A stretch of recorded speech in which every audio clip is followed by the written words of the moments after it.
Greetings once again. Thank you for joining me for another edition of Electric Avenue's YouTube updates. I'm coming to you with the updates for what's in the store on March 28th, 2025.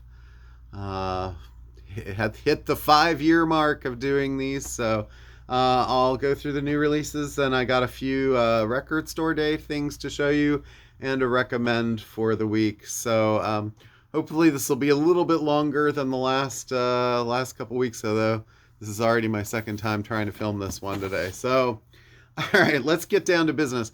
There are no box sets to show you this week. Kind of weird. So I'm going to instead show you kind of like the most legacy sort of reissue here, which is the Ramones and Road to Ruin. This is the Rhino Hi-Fi edition.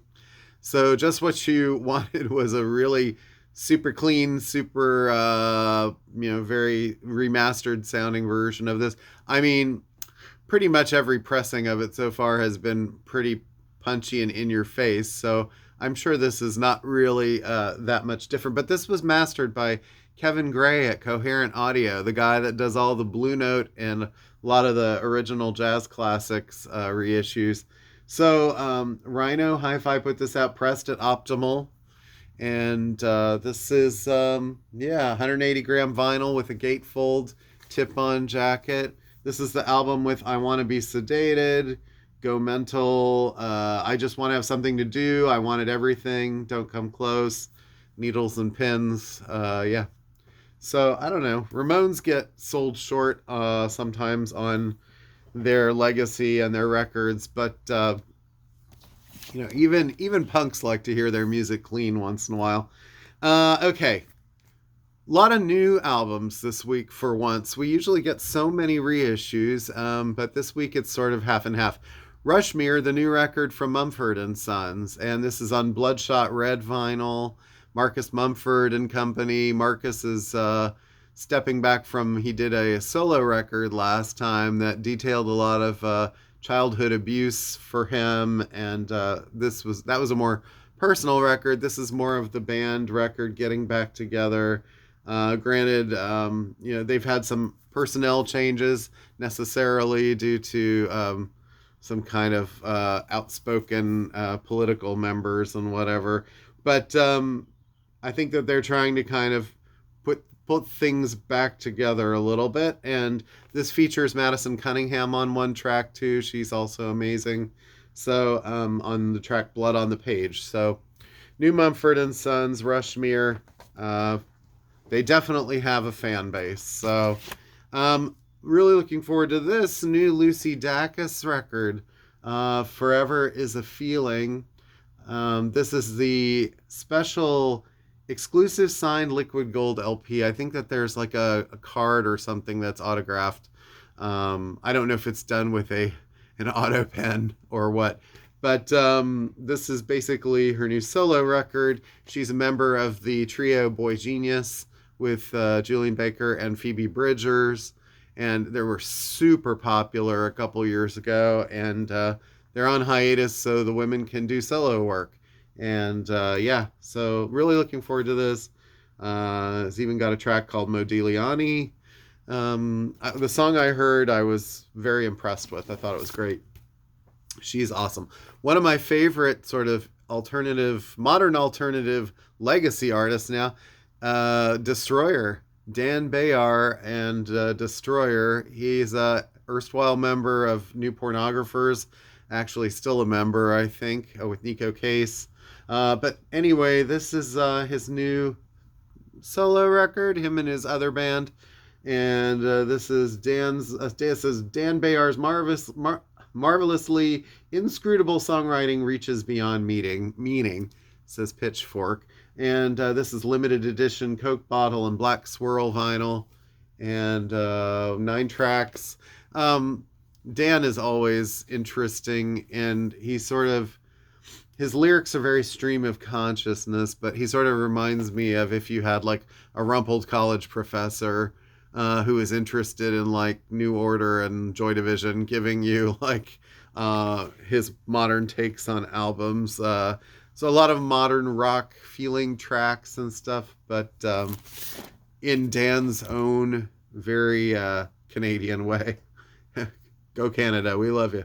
Alison Krauss, Arcadia, and this is Allison with Union Station. Their first album together in maybe a decade. She'd been so busy doing stuff with Robert Plant. So this 10 tracks. Looks like The End of the Road, The Hangman, The Wrong Way.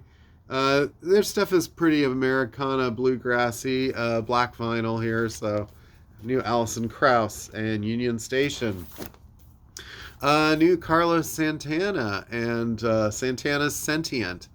And this seems sort of like a kind of random hodgepodge of collaborations. I mean, he has done so many collaborations in the last 25 years or so.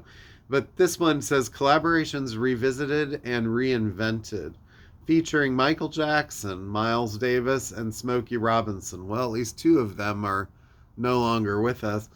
Includes previously unreleased track Coherence with Cindy Blackman Santana. I think she's his wife.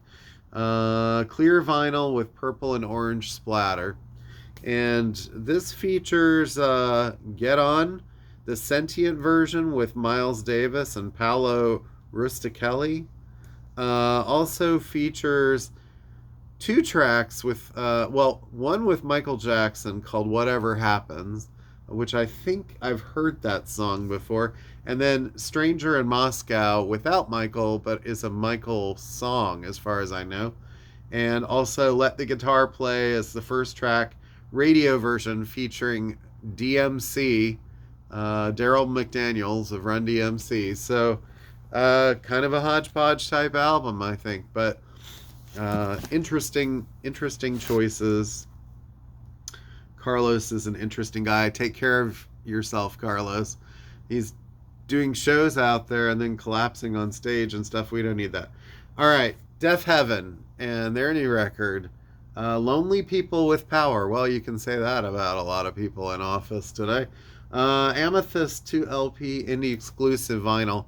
Deaf Heaven, very popular underground sort of metal type album or artist. They started drifting a little bit away from the screamy metal stuff, and their fans were a little bit like, we miss what you did at first because that's what made you special. So apparently there's more of the screaming side of things on this, but yeah, it's still melodic. So anyway, that's much anticipated. It's been a while. An album that I've really been anticipating for a while now, and I have to be careful what I show here, is the new Horrors album, and this is called Nightlife. And the Horrors, I'll just have to tell a brief little sort of personal story about them, which was I loved their last record. I think it was called V or 5. It was their most Depeche Mode sounding record. They'd started out as kind of a very dark indie punk band, and then kind of drifted more towards really dark krautrock type stuff with production by Jeff from Portishead and Chris Cunningham, the video director who does like Aphex Twin and the Bjork videos.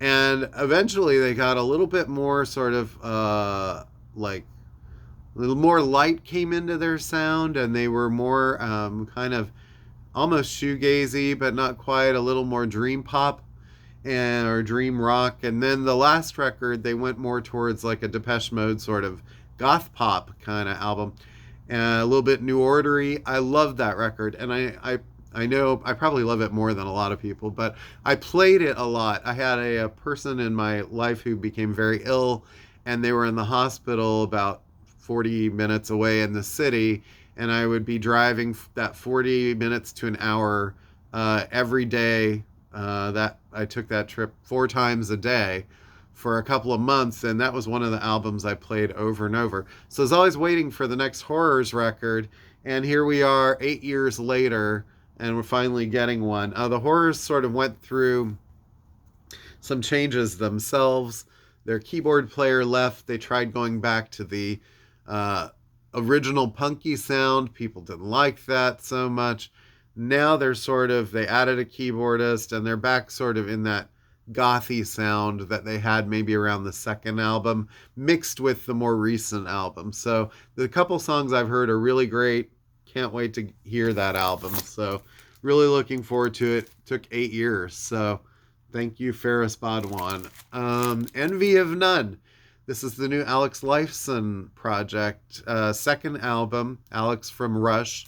And this one's called Stygian Waves, sorry. And this is a limited edition blue vinyl half-speed master for a superior, sharper, more direct, and engaging sound. Ooh. Yeah, so Alex Lifeson, keeping busy. Let's see, I told you there's a lot of new records this week. Perfume Genius and the new album Glory. This is Mike Hadras' project. He's sort of like a LGBTQ friendly type artist. A lot of glam rock influence. Everything from like kind of stompy glam rock to very like fractured sort of kind of chill piano, electronic type stuff. Sort of all over the map. Works. His stuff works a fair bit. In that sort of realm. But yeah, this is his new one. He sort of was going a little bit more towards Americana vibe with this, in the sense that it's sort of his take on what the American experience is for somebody like him. And, it sounds also very intriguing. All of his projects are very, very cool. Let's see. New album from Justin Hawkins and The Darkness. I mean, there was a time this band seemed to be over, and then they kind of sort of got things together, Justin did, and has kind of reinvented himself as a podcaster, YouTuber, really kind of like funny, quirky guy, very entertaining, very talented, always kind of giving his opinions of like music and musicians that are influencing him or affecting his like vision of art at the time. This album is called Dreams on Toast, and it's on an indie exclusive Orange LP featuring the singles The Longest Kiss and I Hate Myself. But he's an entertaining guy. You should look him up on YouTube and see some of his videos. He's fun. Okay. I don't know what to say about this. Ministry and their latest album, The Squirrely Years. And this is the limited edition white vinyl. There's also a splatter vinyl, there's a red vinyl, there's a black vinyl. So there's a lot of different colors out there. This basically is revisited. It's Al Jorgensen going back and covering songs from his very early days. The songs that he said he would never play again. He always said they were cheesy and he didn't like them, yet his fans continued pressuring him to say, why don't you ever play Revenge anymore? It was like pulling teeth to get him to play Every Day is Halloween. So the first Ministry album with Sympathy came out in 1983 on Arista Records. Clive Davis probably was the one who signed him to the deal. I mean, we're talking about the man who signed Whitney Houston. Barry Manilow was on his label. So here you got Ministry on his label, and the album was entertaining. It was a very like poppy, goth pop, synth pop, a lot of like sounds of the day, the Human League and Thompson Twins and stuff like that. They were another Arista band. And Revenge was sort of an underground MTV hit. But Al was just not happy. He's like, this is too cheesy. I got to get out of this. Some of my songs sound like Wham throw-offs, and so throwaways. So he basically like went to an indie label called Wax Trax, started doing like singles here and there that were very popular with the underground sort of goth kid crowd, and sort of reinvented himself from there. Eventually became more of a metal rock guitar like band type situation. Got away, did a lot of like sampling and stuff with keyboards, very influential on people like Trent Reznor, Nine Inch Nails, and then eventually drifted into like the more metal side of things. And so this is kind of interesting. These are toughened up versions of his original songs that he said I'll never do again. And some of it works and some of it I'm not so sure, but it is what it is. At least he's doing the stuff that he said he'd never do again. So let's see. New Dean Wareham record. And Dean is a member of Luna and Galaxy 500. This is What's the Price of Loving Me, a new solo album from indie rock legend. And he also, Dean and Britta, which I love them. Britta, also a member of Luna. And their albums together are great. They kind of sound like a modern sort of take on, I don't know, Serge Gainsbourg and, that sort of thing. But anyway, so can't wait to hear that. Produced by Kramer. So limited edition clear vinyl. Another really intriguing artist, and I have her last couple of records. I really like them. Spelling, and it's called Portrait of My Heart. Spelling with 3 L's. This is a deeply personal album. It explores Spelling's relationship to intimacy, blending energetic arrangements and emotional rawness with her singular voice to deliver love songs that cement her place as a groundbreaking songwriter. This is the olive green vinyl edition. I'm trying to remember her name. I think she's from like San Francisco area or something like that. But if you're into Kate Bush, definitely check out Spelling.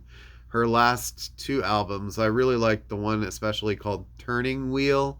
Very good album. Sort of dark goth pop also. The Smile. So Tom York, fresh off the announcement that Radiohead are probably going on tour this year and probably going to be a new Radiohead album at some point. But The Smile released 2 albums, and this is the Don't Get Me Started and Instant Psalm remixes. Is Instant Psalm a track on the record? I don't remember.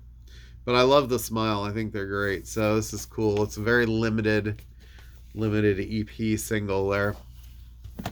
Okay, so let's get into some reissues now. Sex Pistols, live in the USA. This is Longhorns Ballroom in Dallas, January 10th, 1978. And what a ragtag crew that is. This is a limited edition white vinyl. Sid Vicious looking completely Sid. Let's see. Oh, they do things like God Save the Queen, I Want to Be Me, EMI Bodies, Holidays in the Sun, Pretty Vacant, Anarchy in the UK. I mean, they really only had the one album to play, so it's going to be bashing through those songs. So that's pretty cool. Universal put that out. An EP from Rain Parade. Actually, I think this might be new. This is Last Stop on the Underground. Let's see, it's 4 songs. Matt Piucci, Stephen Robach. Let's see, 2024. I think that's probably new. I mean, Rain Parade have kind of had a resurgence recently with that sort of Paisley indie rock vibe, sort of flower powery, but like also dream pop, very good. The band, music from Big Pink, and this is an iconic record. If you're into like Bob Dylan, you probably need this record, but this is the album that was Big Pink was the house that they recorded this in, and this is probably their most popular record, and it was out of print on vinyl for a while, and they're just bringing it back. The Smithereens with 2011, and Pat Denizio is no longer with us, but this is an album they did, I want to say it would be around 2011, produced by Don Dixon and Mitch Easter. So if you're into like mid-period REM, that's where those producers came from, that era, that kind of genre. Picture of the guys. The last song's called What Went Wrong. Well, And there's also a song called Nobody Lives Forever. Isn't that the truth? Okay, couple other reissues here. Emmett Rhodes. This is his new album, a new reissue, self-titled, pressed on green vinyl. Sometimes you find this in stores used, but it's sort of a rarity now. And we were just talking about this last week. I was talking with some friends here at the shop, and it was done in 1970. And Emmett was sort of like, he could have been Paul McCartney as far as like this album and the first McCartney album or two. They sort of sound very similar in a lot of ways. The arrangements, the vocals are kind of like sort of similar. The tunes are very similar. So if you like early Paul McCartney, definitely listen to this Emmett Rhodes album. I think it would be sort of up your alley for those who are willing to go there. Let's see, the Feelies. The Feelies. Couple of reissues from them, sort of 80s jangle rock type, college rock. Time for a Witness, pressed on cream vinyl, and Only Life, pressed on red vinyl. And doesn't this look like the scene for every sort of college band in like across America in the 80s? Remember when people used to do that? Yeah. Now it's sort of like, okay, what can I cook up in my bedroom and on my whatever, I'm, Porta Studio or something, I don't know. I love this group too, and these are great albums that are being reissued that if you're into this sound, it's just so relaxing and calm. I love them. Kings of Convenience and Riot on an Empty Street. And this is, the music is sort of kind of like what the cover of the album sounds like. Just, it's very like acoustic based, acoustic guitar, people kind of sitting around. Erland Oy singing mainly like kind of like very heart on sleeve love song type things. Features Misread, Homesick, Know How, and I'd Rather Dance with You. They're from Norway. So, but sing in English. And also another more recent album, Declaration of Dependence. I think this was sort of like they'd kind of like not broken up, but gone away for a little bit, and then they came back with this. So this was the third official Kings of Convenience album from 2008. They've done a more recent one too, a couple years back, that was quite good as well. So this one actually does feature Riot on an Empty Street. So it says, we both sing a lot on this album, and it can be difficult to separate the two voices, but they actually have quite different qualities. That's why they go together like they do. And then they sort of describe their vocals there. All right, and then William Onyeabor, I think that's how I would say that. Atomic Bomb. So if you're into kind of like more like Luaka Bop stuff, David Burns' label put this out. Body and Soul is the other one. So you got a couple William Onyeabor albums. Let's see. These are, Nigeria is where he's based. So, but anyway. Atomic Bomb. I want you to realize, men, the way I feel in me. I want you to realize, women, the way I feel in me. I'm gonna explode like an atomic bomb. Those are the lyrics. Got the lyrics on the back. So, all right. So for new vinyl this week, that's that stuff. Now, CDs, there were a few things I want to point out. Van Halen's Live in Dallas 1991. This was a Record Store Day Black Friday piece. That's actually coming out on CD. This one I think is available on vinyl too, but I haven't gotten it yet. Robert Hunter's Tiger Rose. Robert had associations with the Grateful Dead. This was his 1975 album, remastered from the original analog tapes by David Glassler using the plangent process, tape restoration, and speed correction, plus a bonus album of unreleased versions. I'm not sure if Jerry Garcia's on this. He was on the first one. He has a lot of members of the Dead helping out, so I'm assuming they're probably there somewhere, but don't quote me on that. All right, and then a couple of other jazz things. Branford Marsalis Quintet, Belonging, and this features Joey Calderazzo on piano, and they're basically doing a cover of Belonging, which was a Keith Jarrett album back from 1974. So Spiral Dance is the first track there. And also, we get a new CD from the Charlie Watts Orchestra, which Charlie's passed away. This is, I don't know if this is like unreleased stuff, but live Fulham Town Hall, Charlie Watts Orchestra, Stomping at the Savoy, Lester Leaps in, Moonglow. So they're sort of jazz covers. So if you're into Rolling Stones or if you're into jazz, you might want to check those out. I believe they're also available on vinyl, or at least I know the Branford Marsalis is. Now, I said I'd show some record store day stuff, so let me jump in with that and do some of these here in the few minutes that I've got. I'm going to start with a few 45s. There's Waxahachie and her 45 for the track Much Ado About Nothing. Mud and Next to Me. So Katie Crutchfield. And her album was one of the most popular albums I sold last year. So that's exciting. And then Tom Waits, Get Behind the Mule, Spiritual.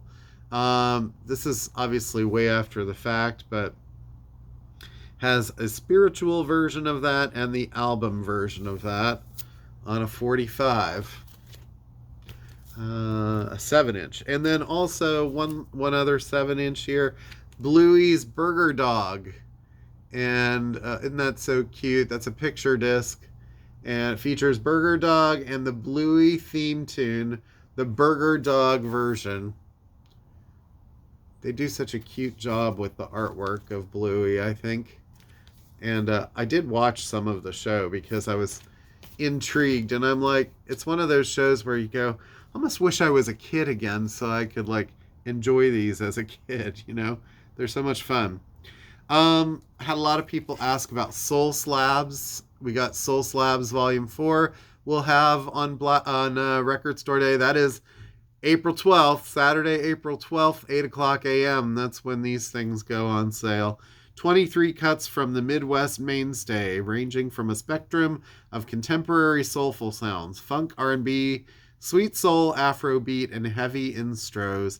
This is from Coal Mine Records. They do such a great job with soul and funk stuff. So I see Kevin Lamar Organ Trio, Kelly Finnegan, Parlor Greens, Aaron Fraser, Harlem Gospel Travelers. A lot of people who we've sold their records in the store too. Rainbow Kitten Surprise 10th Anniversary Edition of RKS. And this has 9 unheard demos on exclusive Rainbow vinyl. So, Rainbow Kitten Surprise band has taken off for us. They're doing really well. Hepcat, Push and Shove. This is a reissue of a Hepcat album. Looks pretty great. This is the 25th anniversary limited edition, red and yellow split. So you get red and yellow vinyl. This one, Try Some of Mine by Little Richard. And what this is the transparent pink pressing limited to 2,500 units. And I already saw a typo on the sticker here, which says Little Richard's Brunswick recordings from 86. These are from 68. Remastered and compiled for the first time, featuring an alternate take of Baby Didn't You Tear My Clothes. Yeah, these are from 68. Stingy Jenny, Soul Train. That's fun. All right. The Pixies live, Trompe Le Monde and Bossa Nova. So if you like those records, there are live versions of those. done on the 2024 European Tour, ice blue color vinyl. Right. MJ Lenderman and the Wind, Live and Loose. This album got way cut back for us. There are not very many of these. So if you want one, you're going to have to get here really early, I'm afraid. And even then, you're probably taking your chances a little bit. But he's just blown up so big that they are like, we didn't make enough of these. This features songs TLC Cage Match, Dan Marino, Rudolph, Toontown, Catholic Priest, Someone Get the Grill Out of the Rain, Taste Just Like It Costs, and Long Black Veil featuring Styrofoam Winos. So we'll have a few of them. The Meters, and this is The Meters live at the Great American Music Hall, 1975. Art Neville, George Porter Jr., and a bunch of other people here. Yeah. What a great band. 1975. A minor is side A is 20 minutes long almost. Giacomo, Hey Pocky Away, Down by the River, Chicken Strut, Mardi Gras Mambo. Yeah, classic stuff. Marty Stewart and the Fabulous Superlatives, Space Junk. This is actually instrumental Marty Stewart stuff. First full instrumental album, double LP, limited edition. All recordings previously unreleased. Marty is a country singer, songwriter, and guitar enthusiast and aficionado, and keeps a lot of guitars in his vault or museum or whatever it is. But yeah, so it's all instrumental guitar album. Pond, the early years of Pond, 2008 to 2010. So Australian band. This is before they got sort of hooked up with Tame Impala as he's Kevin's touring band. But Pond eventually, like Pond and Tame Impala started sounding more like each other a little bit, but Tame Impala got a lot more sort of produced and synthy sounding. So, but yeah, this is a Psychedelic Mango Vision. This is how we came to 2008 to 2010. Dada and the album Puzzle. This is sort of a pop rock underground college kind of classic, I suppose. It features the song Disneyland, which I think they had to spell a different way to avoid getting sued. Is Dizzknee, Disneyland. But yeah, this was I want to say this is 1995 or so, 92. Had a couple of hits, I think. 92 alt rock classic with an entire side of bonus tracks. Strawberry with Black Swirl pressing, limited to 2,000 copies. We'll probably have a few of these. So, but I think one of these guys, this guy right here, has done a lot of sort of online kind of discussing. If you ever see on YouTube, there's a guy named Norman Maslov that does a lot of sort of commentary on albums and talking with other kind of vinyl heads, and he's had him on his show quite a bit. I think they're actually sort of friends. I can't remember his name. The Mission, Neverland, and this is a reissue of their 1995 album. This is brand new 2LP, 30th anniversary edition on red and yellow vinyl. Features the singles Afterglow, Raising Cain, and Swoon, plus 5 bonus tracks from the Neverland era. They recently had to cancel part of their U.S. tour. I believe Wayne Hussey or someone in the band got sick, and they needed some time to recuperate. And Wire, 9/7s, and this is 7 7-inch singles that have been compressed into, 9 7-inch singles that have been compressed into a 2LP edition, recorded 1977 to 1980. So it's that prime early era of Wire.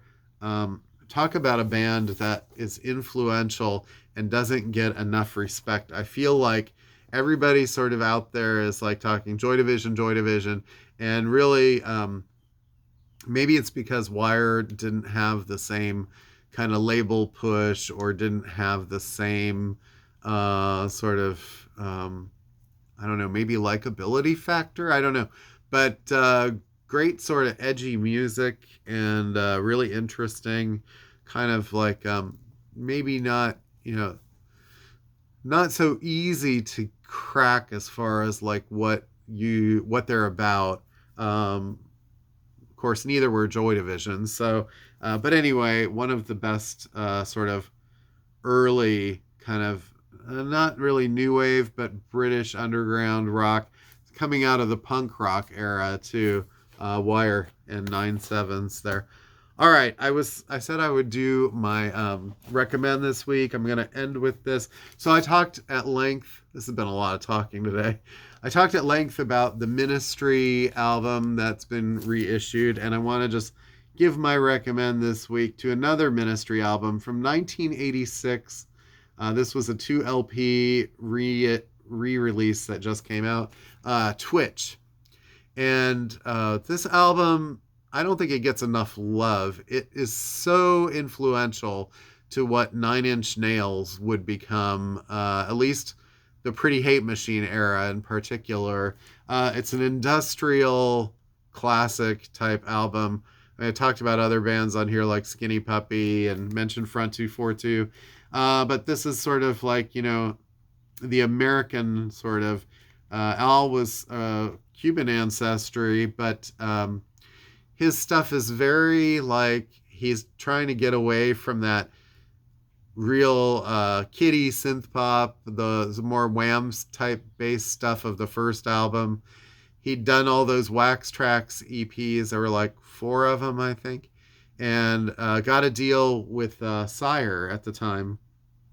And this album was produced by Adrian Sherwood, who was known as sort of like also an underground dub producer, and he eventually was working with the band Tackhead, did a lot of like stuff with rhythm, very heavily rhythm based, drum sounds, electronic drum sounds. And this album really took that sort of industrial kind of sound of the 80s to new levels. And a song like Over the Shoulder was the first single. And if you heard it and you'd never heard it before, you might go, is this like a Nine Inch Nails, like early Nine Inch Nails song? And Ministry became much more guitar based after this album. But on this album, there were guitars, but very synthesized and sampling based. A lot of like samples, a lot of voices from like news reports, and we're in the middle of the Reagan era, really. So it begins with the track Just Like You, which has kind of a slow, pummeling kind of funk beat and these like synthetic horns, and Al kind of like seething over lyrics about like how the world is a messed up place, and things like We Believe kind of pump that up a little bit. All Day Remix was one of the songs that he'd done as an EP, and they just basically like punched up the drums a little bit. And then The Angel was kind of like more of a very dark, slower kind of creeping, just very dark kind of songs, very disillusioned with the American experience. Flip the album over. At the time, Over the Shoulder was the first track on side 2. That was kind of like the first, really the big single from it. And then everything else on side 2, which they've split now into 3 sides of this record so they can give you some remixes at the end and other things. But everything here kind of plays as like a continuous 20-minute assault of industrial sounds, and it's very grating and heavy, but rhythmic still. Lots of sounding like they're banging on pipes, and we're in like the I don't know, the nuclear chambers or something like that. And it's a very like it's like one sort of flowing piece. It's like I would say it's almost like industrial prog in a way. There's really like no other way to put that, as he kind of created a genre, and then he sort of totally abandoned it for the next album. Well, not totally, but Land of Rape and Honey went much more sort of like guitar based and driving rhythm. But one track I should mention on here, Isle of Man, the very last, is a sort of a bonus track. It was the B side to the Over the Shoulder single, and it should have been on the album. It's kind of more of a vocal track. It's not completely an assault of rhythm all the way through. Maybe it just didn't fit in the time allowed to get all of the spacing of the tracks on the vinyl. But I think that would have kind of broken up side two as far as the intensity a little bit if they'd put that after Over the Shoulder. But such a great album, a classic of the sort of 80s industrial and sort of the more collegiate music that was coming out, that was on the more dark side of it, much darker than even The Cure, I think, in some ways. But anyway, that's my recommend for the week. Ministries, Twitch. Hey, don't say I don't recommend things that are outside what you might think my normal box is. So, all right, next week, this is sort of a smaller week, but I will have a lot more record store day stuff to show. So come back for that, and thanks for watching. I'll see you guys next time. Peace, as usual.